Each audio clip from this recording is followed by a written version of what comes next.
Well, playing football and singing opera, generally not two things you would think go hand in hand, yeah, right? I wouldn't have thought so. Well, today, one man is, well, he's defying all that. Laying down the big tackles was all a warm-up for belting out the big notes. Check it.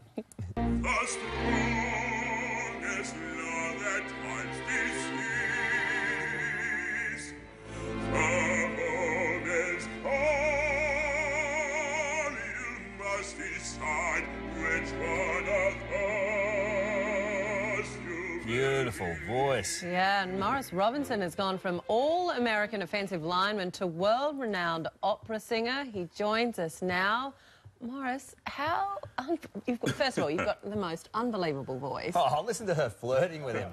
Already, it's terrible. I love a guy with a good voice. You know that. You know that. What about this? I guess it has its points, you know. Wow, you do have a great voice. How does that work? Tell us about your football career first of all, and then how you made that transition. I played football in college. I was a first-team Kodak All-American. I made a couple All-American teams my senior year. We were on the winningest team in my school's history.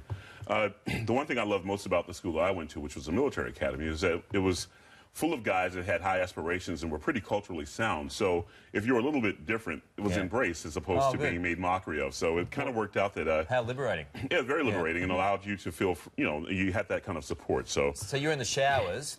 No, it was no singing in the shower. They weren't that liberal. And then so what, the football career came to a natural end? Well, and then you know, I mean... how did that work? Football is not one of those things that I decide to leave. Football leaves you. I mean, you get to a point where you don't have the goods that they need at the next level, so you have to decide what else you're going to do with your life. And, you know, I went out and worked in corporate America, got a job, and I always knew that in the background I could do this. I could sing. Yeah. I sang in high school. I did the Mozart's Requiem my junior year, the Haydn's Creation my senior year.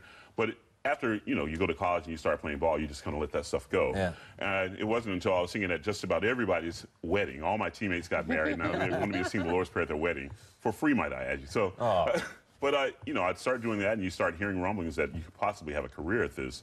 I didn't know what genre, I didn't know what to do. Long story short, I ended up auditioning for the New England Conservatory. I had a weekend program and I sang the national anthem. And they heard me and thought, your voice is great for opera. And then I got into a production from that.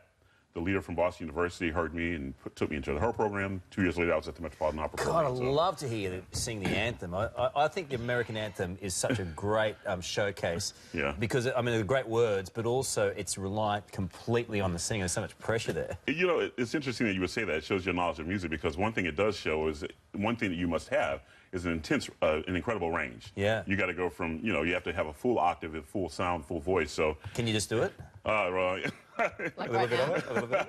Do you have to oh, say, can you see? And then you got to free, which is an octave higher than the first note. So, yeah. Exactly. I'm not in good voice this early in the morning. So any similarities between what you're doing, football and opera? There are lots of similarities. I mean, really? I think one needs to be, I mean, when you're an athlete, you have to be coachable. You need to be able to follow the leader. And in opera, you need to be coachable. You need to be able to make adjustments to different cast members, to different conductors and desires. You also have to make different adjustments depending on the style of music that you're singing.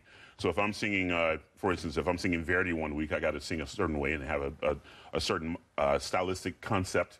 And when I'm singing Mozart, I got to do something else. So you always have to be flexible. And I think that comes in athletics. If I'm lined up and the guy's in front of me, if he moves to the next gap over, it changes the whole blocking scheme. Do you think that Mozart is the best writer for voice? I think that Mozart, especially for young voices, because he really does stick within the confinements of what one can do vocally. I think he stretches you on either end. But I think it's a great way to teach yourself how to sing correctly. So I love singing Mozart, and I love assigning Mozart to young singers. Wendy knows that I am an amateur baritone. Nice. Oh, yeah. Like I said, I love a go. And then one of my favourites, one of the great things that I saw a few years ago was Showboat, and my sister, and Old Man River, which I think is one of the great songs. Yeah. So, would you like me to perform that for you? Yeah, if you want to sing it, go for it, man. Where's Carlos going with this? I don't think it's going to go well. Old Man River, very good. The old man river, she just keeps rolling. She just keeps rolling. So this segment's about Morris. So, Morris, can you give me a little bit, belt out a bit of that for me? But that was really good. Thanks. At least I know my job isn't threatened right now. Yeah. Oh. It's not very nice. Put it out there, man. Hey, where can we see you, Morris? I'm at the Sydney Opera House. We're doing Mozart's Magic Flute. We're doing the Julie Taymor production. You got kids, don't you? 3. You should bring them. Yeah. It's scaled down. It's a shorter version, but it's lots of puppets, lots of colors, lots of animation. So I think that your kids would love it. And we scaled it down. We took about an hour off the score, so it's an hour-and-a-half presentation. I think it'll be wonderful. Yeah, it's a beautiful story, beautiful visual effects, all kinds of things. I've just been on holidays with my kids for 6 weeks, and I don't want to see them ever again. Well, so can you take them to... Yeah, drop them off in my dressing room. I'll take them, and then I'll call you and ring you up. Mate, it's great to see you. A wonderful talent. It's a great story. Thank you. And it'd be an honour for anyone to come along and see it, because you're a great exponent of what you do. So thank you very much. Great to see you. Thanks for having me. All right, no dramas. And as Morris said, he's appearing in the Magic Flute at the Sydney Opera House. For more information about tickets, go to opera.org.au. Yeah, what a voice. How good is that? Very good. I was talking about Morris yet again. Okay, up next. Do you want me to sing for you? No.